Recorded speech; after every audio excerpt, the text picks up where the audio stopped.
So March 29th, there was a new executive order signed by the White House that puts in place something called the Great American Recovery Initiative together. And essentially what this does is that it takes all of the state and federal government initiatives to help people that are in recovery from substance abuse issues, and it makes them all report to two people, Robert F. Kennedy Jr. and somebody who calls themselves the First Lady of North Dakota. Both of them are in recovery for multiple decades, and so good have somebody that has experience to be the ones that are over this, right?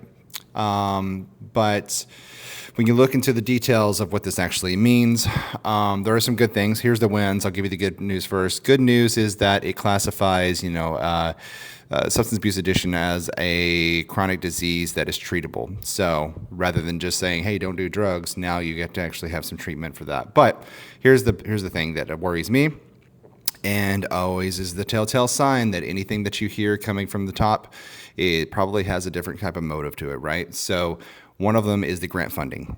So a lot of nonprofit organizations and state initiatives, they depend on this grant funding to even be able to provide recovery services to people that need it, right? And so the enforcement requirements. So these two are going to be responsible for telling where every federal grant funding goes for recovery. All right, federal grants for addiction and homelessness will now be prioritized for states and cities that enforce bans on open drug use. Okay, so you're going to get first priority for federal funding if your state and city enforces bans on open drug use. That's a no-brainer. Who wants to see people using drugs out in the open? Using drugs is illegal. That's a crime. Okay, got it.